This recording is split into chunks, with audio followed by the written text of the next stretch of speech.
Welcome back, everyone, to the Golf Unfiltered podcast. I'm your host, as always, Adam Fonseca from golfunfiltered.com. And joining me today is a man who needs no introduction, the former world number one, as well as a 13-time PGA Tour winner, TV analyst. You see him all over the place, David Duval. How are you today, Wonderful. sir? Thank you for having me. Thank you for coming on and talking a little bit about a lot of things. We're going to cover a lot of ground. But first and foremost, I know it's kind of weird to think that 24 years ago today, or soon, you shot 59 in the 1999 Bob Hope Classic. Is it, first of all, reaction to 24 years ago? I think that's a bit more unsettling and unbelievable than the score itself. It's difficult to think that this journey has been going on so long and that I'm at the age I'm at and doing the things I'm doing now, but I was blessed to have some remarkable moments in this game. Certainly cursed a little bit to suffer through the many injuries I had, but my highs were pretty decent. I would say they were. Yeah. You're speaking to a fan of yours, sir. And so I remember watching you compete. I remember you being world number one. It was, for a while, it was just you and Tiger. Do you ever think of yourself in that way? I guess probably similar to maybe something I've heard that he would talk about is that, he never really worried about a whole lot of players except for me. Mm-hmm. And, when I was on top of it, I didn't worry a whole lot either, except for him, and so we were pretty good friends and we spent some time practicing and playing together, things like that. But to be somebody who took down either the best player who's ever played or 1B, that's a debate for another day, is certainly something I'm proud of. Yeah, I could imagine so. And I'm sure that you've been asked millions of questions over the years about that round. Standing on the 18th tee, obviously needing eagle to do what you did and ultimately ended up winning the tournament as well, of course, in the process. Do you recall at some point in that round where it was, because I believe you've said, I really want to shoot the score, and oh, by the way, there's also a tournament to win. I mean, that's kind of a weird dynamic. Yeah, it was a similar statement to that, as I recall, and obviously it's not a perfect quote of myself from that long ago, but Sure. From what I understand, that I believe it was Curtis Strange, actually, who was in the booth with Mike Tirico on the call and had said something to the effect of, I'm sure he's more worried about winning the golf tournament. And when I went up there after my round, I was like, no, I was more worried about breaking 60 because I feel like I'm going to win plenty of golf tournaments, but I might not have the opportunity to break 60 again on a Sunday in my career. Right. Yeah. An incredible moment. Obviously, everyone remembers the image of you in that. Was it safe to say oversized tan sweater raising your and the fashionable long sleeve polo was what I would call it. Sure. As you may well recall, the the fashion of the day seemed to be a little bit of a fuller cut, shall we say, and Tommy Hilfiger was certainly on the cutting edge of that. Absolutely.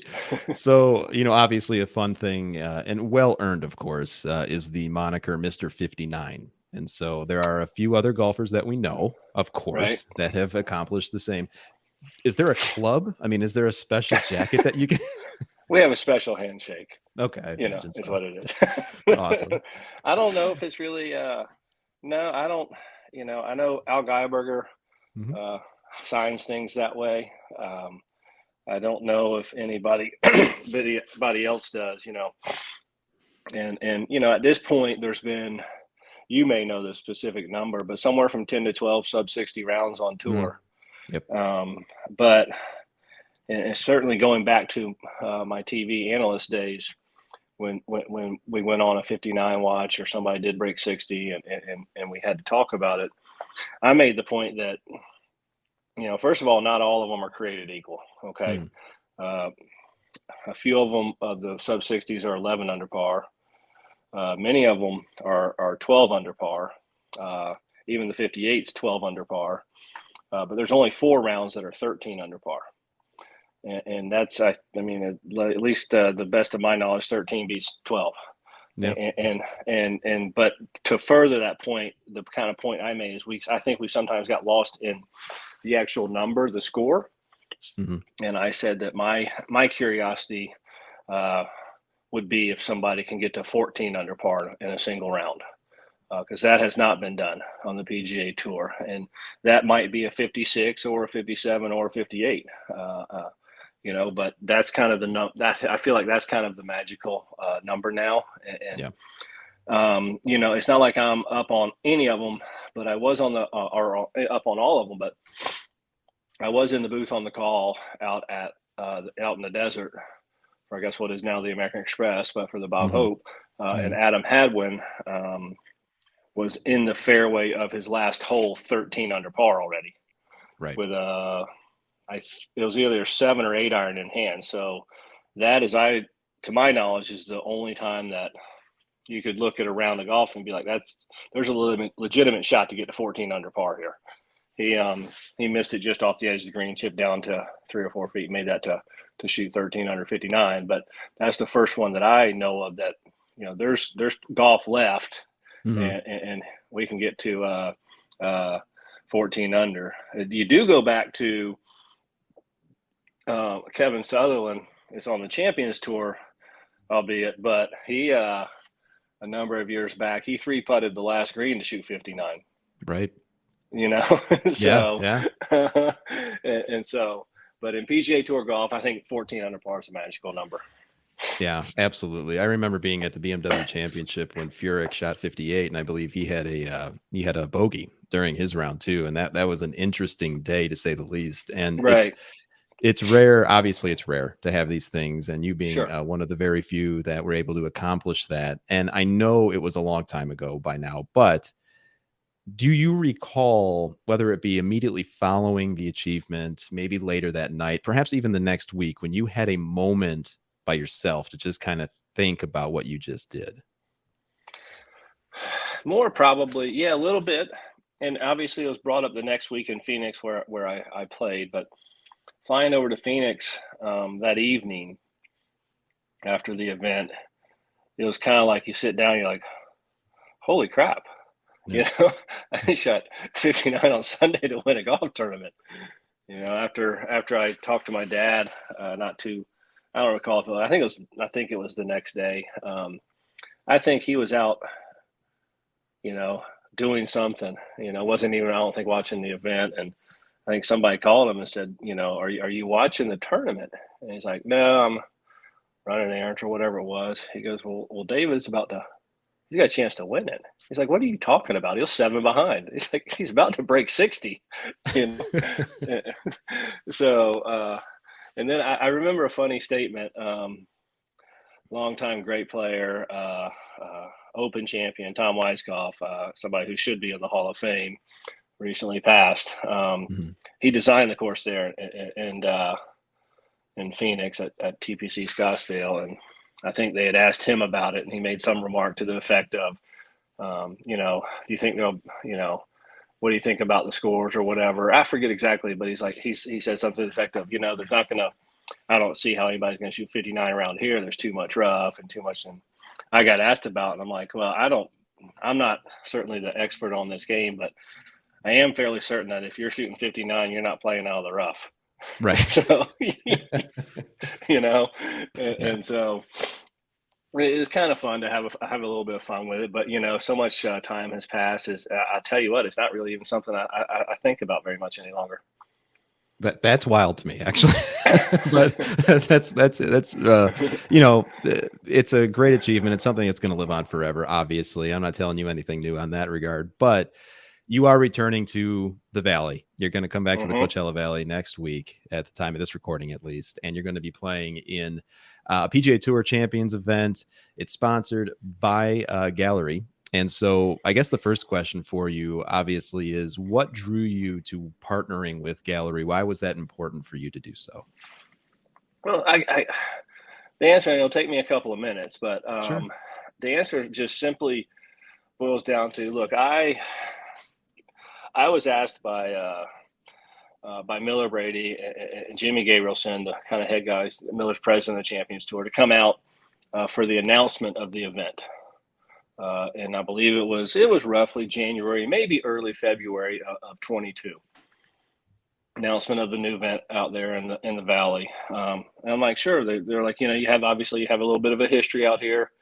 Always was a big supporter of the Bob Hope. I'm Mhm. like, sure, I can come out, and told me, it's Galleri, this healthcare company, blah blah, or Grail, and so I was like, absolutely, and then got out there, did it, did the announcement, went back home, and kind of learned a bit more about what it all was and what the test was, Mhm. and things like that, and then just so happened to have, I think just like maybe an annual checkup with our family doctor back home, and asked about it, and he had the test already at his office, and so my wife Susie and I were like, well, you know, absolutely, we're going to take this test. I mean, Right. if you really think about it, especially at our age, it's not for everybody. It's a 50 plus Mhm. age test, but we're at the age where you need to start monitoring these things, and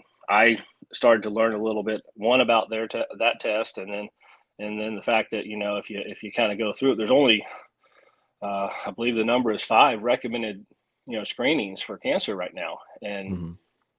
I believe there's a lot more than that. And so to have a test like the Gallery test where you can go, to your doctor, talk to your doctor about it, you can go to gallery.com and look it up, and get a blood draw, which we've all done that. We've all donated blood, Sure. and have a test that tests for early markers of dozens and dozens of cancers. It just seemed like an absolute no brainer to Susie and I. And so we went ahead and did it, unbeknownst to them. I sent Bob Ragusa a text, um, uh, subsequent to us doing it, and said, "Hey, just we found out our doctor has a test. We went ahead and did it, and so Mhm. and then it just kind of went from there. As they are getting into golf and what's going on, and little sponsorships like this, and you can look at several other of the events on the Champions Tour. And that's the one of the brilliance, I believe, of the PGA Tour, both on the regular tour and on the Champions Tour. And really, probably you could go into the Corn Ferry, that the people who get involved with these events, the companies that get involved, they tend to hit their target audiences pretty darn well. Mhm. And you come out here to the Hogue this week or to the Gallery next week, and you're probably not going to see a whole lot of teenagers running around and No. 20 somethings running around. They're going to be more like us, more Right, right, reflective right. of the players. And so the involvement of these sponsors, when you have the opportunity to hit your target audience, it becomes an invaluable thing. And then in the process to raise so much money, even the Champions Tour, what it raises is crazy. I mean, not compared to the PGA Tour, but for what we're doing, it's an amazing thing. Yeah, absolutely. And causes like this, companies like Rail and the Gallery test that they offer. I mean, this is something that unfortunately touches everybody. I mean, I Right. could speak to, obviously there was cancer in my family, it's elements like that, to your point, that this is going to reach everybody, and it's something that does need to be taken seriously. And I think it's just fantastic that personas such as yourself, and others are willing to do this. When you agree to do these types of partnerships, what's the immediate feedback? I mean, you had mentioned that this was something that you and your wife already did anyway. I'd Right. imagine that, companions and colleagues are saying, hey, that's actually a pretty good idea. Yeah. I mean, after we had done the test, and even before the relationship officially started, we were telling our friends about it. I mean, they're all our age, maybe a few years younger to, a decade older, but you need to talk to your doctor about this. Hmm. There's this is a very preventative uh, test, and you can detect things so early on that it can benefit you down the road. I mean, we all want to be around our kids and grandkids and things like that, and especially as you get to our age, um, we're certainly in the second halves of our lives. I mean, who's really to say how science is going to continue to evolve and grow, and the average age may be come to be 100, 110, even potentially in our lifetime. But as it is now, we need to pay attention to things so that one, we get that extra time, and two, we do it in a healthy manner.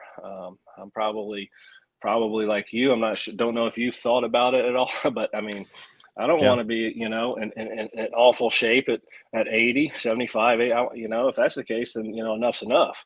But, you want to live good and healthy and be active and be able to be a participant in life, not just kind of an observer. And the gallery test certainly kind of gives you a tool to get ahead of that and to really pay attention to what is going on. Yeah, definitely. Definitely. I'm 40. Obviously my wife's 41. There's a lot of talk about that and just making sure that, like you said, everything is in order and to get Right. ahead of it if for some reason it doesn't, if it Hmm. falls out of disorder, I guess you could say. But, that aside, I mean, obviously a very important cause, gallery.com is the Hmm. website you had mentioned. You've got to play some golf. And so, Yeah, are you looking forward to getting back out there and competing? I am. I'm excited. I'm excited to get back to the desert and play next week.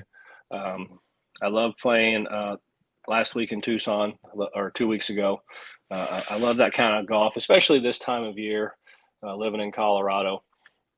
Uh, this week here in Newport Beach, a wonderful little country club golf course that I saw it last year for the first time, and I've kind of, through the years, you get asked, what's your favorite course? And, I don't have an answer for that because I've been blessed to play all the best courses for the mm, most part under championship conditions. So I kind of look at golf courses now as to whether I would enjoy and want to play them every day, mm. and 2 weeks ago in Tucson, I would.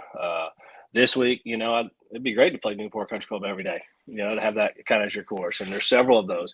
Then there's some that we play them like, I don't want to, I need to wait another year to come back here, and Yeah, right. that's just the nature of the beast. But last year was a bit of a learning curve for me, having basically taken off a decade from competitive golf, trying to relearn, if you will, or maybe even remember is the better word, Mm, how to manage time better, how to get my practice in, my work in, how to get my rest in, um, how to optimize my traveling, with flight schedules, because, I don't know about you. I have this arrangement with United that if I'm late for the flight, they go ahead and leave without me, you know? yeah. So, you have that arrangement too. Yeah, I do. So, trying to figure out things like that, and just, and balance it. I'm out here starting my kind of second year doing it, Mm, but I also have a 15-year-old daughter who lives at home, a sophomore. And so balancing a profession, a professional golf, which takes you away, balancing being a good husband, balancing being a good father, and then especially it gets a little bit harder even in the summer, because although my daughter sends out of school, it starts to be when the bulk of what we do, our schedule is. mhm.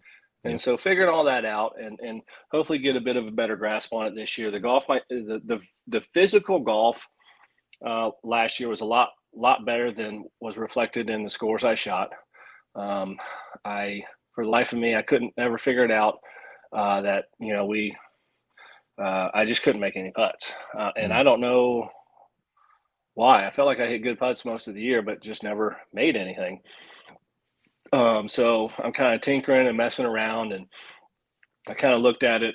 I looked at it kind of from the standpoint, I kept working and practicing doing what I've always done, and so it's like, well, if you're doing that and it's not working, doesn't that become the definition of insanity? Don't you have right. to Yeah. mix something up? And so I kind of been tinkering with grips and left hand low and putting lines on my ball and all kinds of things to make some type of little bit of change to maybe get that going better. Because I feel like for me, uh, uh, I'm a round away from kind of getting off and running and remembering Mhm. that it's kind of not that hard to shoot 5-6 under.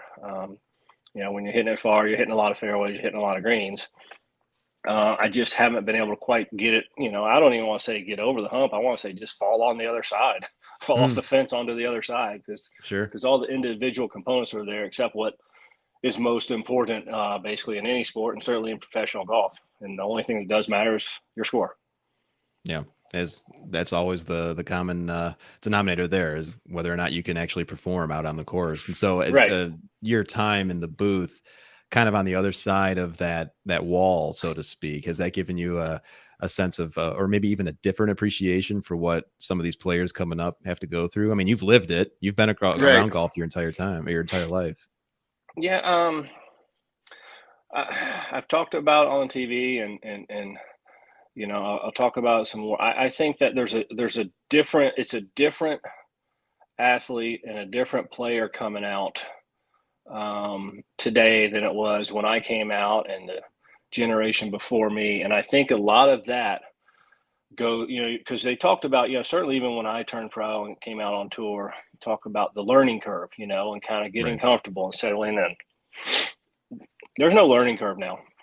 Hmm. That's gone. And I think a lot of that is the exposure that golf has 24/7 on the TV. These young people and these young players start to think that, they're so familiar with their idols, if you will, their heroes, Mm-hmm. that they come out and there's no nerves, intimidation, awe factor, anything like that when you go over and drop down a couple bags of balls and Tiger Woods is right there next to you hitting, whereas, you walk out on a range 25, 30 years ago and there's, a name a player, whoever it Right. was, and like, oh shit, Yeah, so exactly. Yeah. and so I think they come out better prepared, and that also, that goes into that bigger debate with all the big news in golf, Hmm. with the rules this week with the ball. Yep. I think over the last 25 years, with the coverage of golf, with the financial rewards in the game that have continued to increase. These better athletes who might have gravitated toward baseball or football or basketball see that, you can go play professional golf, play, 26, just call it 26 weeks a year, even call it half the year, make a lot of money. You can do it for 30 years, and in that process have 6 months off a year. Yeah, I mean, Right. obviously you have to work and practice and train and things like that when you're home, but you're home 6 months. So Hmm. there's very few uh,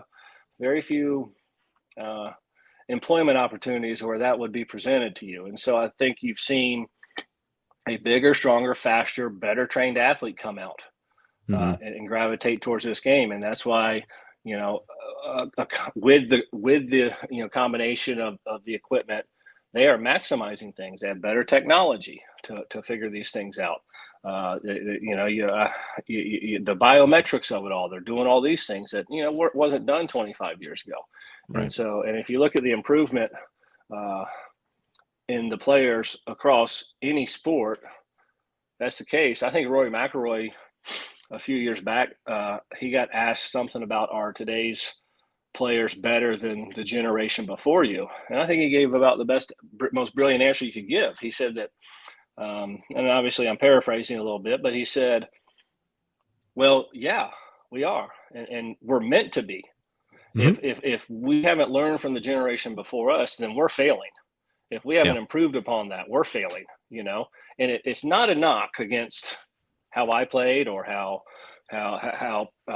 people before me played, and that's why I think we get into that bait of Tiger and Jack and things like that, and that's why I think it does a incredible disservice to both those great players and to other players. I mean, comparing eras is just a fool's errand.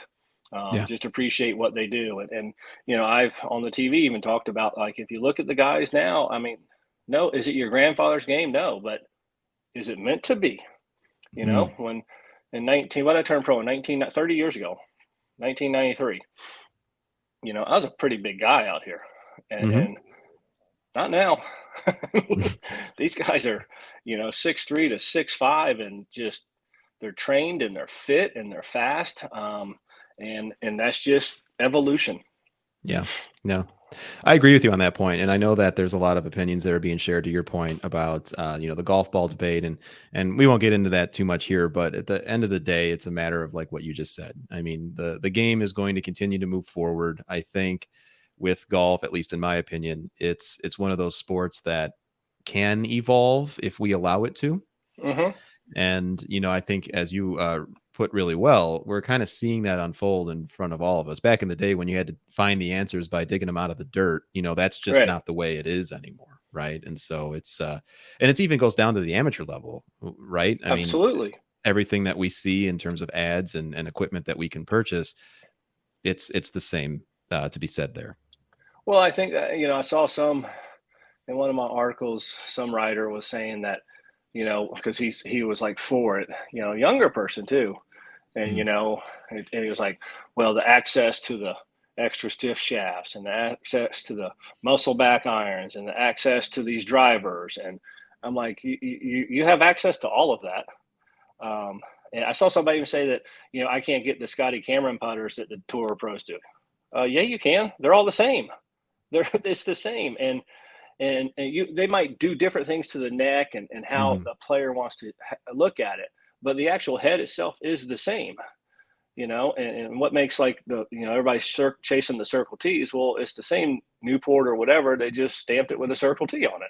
That's all it is. Right. And if you look at That's the true. drivers like we use on tour and on the Champions Tour, if you look at them, our drivers will have like 4 or 5 little dots on the face.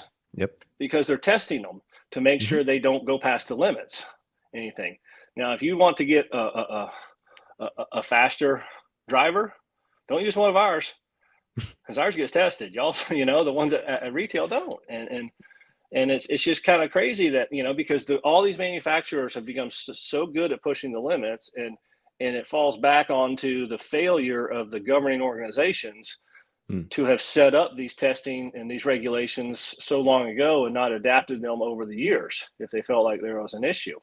And, it gets to some point where I personally, believe that the certainly for the United States and North America, well, I guess it wouldn't be all of North, but, that the PGA Tour should be kind of the rule setter, and the same would be reflective of the DP Tour, as opposed to these other groups. And when you have if you look at the PGA Tour and their regulations and their tournaments, they play by USGA rules, but reserve the right, to. And if it goes too far, when you start to take away endorsement opportunities, income opportunities, things like that, you might see a fracture in it. And if it all goes through, and it's kind of goes to another debate about I'm not even gonna get into that. I'll get sure, trouble, right. but, It's a slippery slope, right? Right. But have these. I foresee if it keeps going, so I would foresee the PGA Tour breaking away and playing by their own rules. And what is the average recreational golfer going to want to do? They're going to want to play by tour rules. And yeah, well, yeah. Yeah, That's kind of what it seems like you disagree with me a little bit, but well, I'm well documented on having an opinion on this particular thing as far as the people who watch this show know. But my whole take is this. I don't know personally anyone who plays a piece of golf equipment because Justin Thomas does. Right. Now, and so I guess when I see, and you didn't bring this up, but what I'm seeing on social is when people have that opinion, it's a matter of like, really? Is that what people are really doing? But to your point, and I actually do agree with entirely, the game has moved on. And so I just today saw something where a writer mentioned, well, do you want to still see British Opens or Open Championships played at St. Andrews, or don't you? And so I think, and as you were talking, I'm thinking, well, is it meant to be? I don't know. Right. It's an interesting dynamic. Yeah, some of those holes with the wind and stuff, but that's always been like the brilliance of the Open. It's certainly at St. Andrews, and the RNA sets it up in such a manner that if it's a calm week, players are going to shoot 16 to 20 under par. If it blows, it's going to be 4 under par. I mean, that's right. The elements are the defense. And then you go and you look at the scoring averages. Have they changed dramatically? And I mean dramatically over? No, they haven't. I do agree that there needs to be tighter fairways. There needs to be longer rough. There needs to be better green complexes, firmer green complexes. I think that becomes a defense. Hell, they had the BMW out at Cherry Hills there in Colorado in 2014. The first day they played it as a par 70. The first day, it's 60. I mean, it's 70, maybe touches 7,500 yards, right? So you get rid of the altitude. You're talking about a 68-yard or 100-yard golf course, right? Right. Yeah. Firm and fast with rough the first day. Leading scores 4 under par. And there's your defense. It rained on Thursday night, softened up the golf course. Billy Horschel won at 14 under par. I mean, that's you're right. So I think it goes to that more than anything else. Yeah, you're absolutely right. Well, folks, that's David Duval. I mean, former world number one. He is. Watch him next week. He's going to be playing on the PGA Tour Champions event. And David, anything you want to leave our listeners with in terms of the importance of going to get tested? We've got the demographic that listen to this, sir. So right, we do, right? I mean, look, I would just reiterate it again that there's 5 recommended screenings right now. This is a simple test that anybody can do. You talk to your doctor about it. You go to galleri.com about it. You have a blood draw. It gets sent off.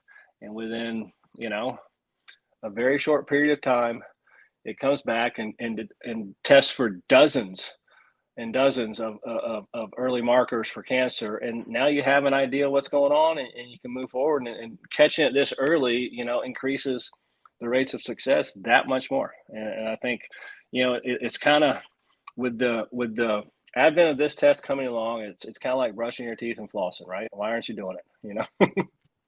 Good point. Well, sir, from a personal perspective, this was a bucket list interview. I really, you are talking to a fan, so I'm glad to have met you, and thanks for joining us today.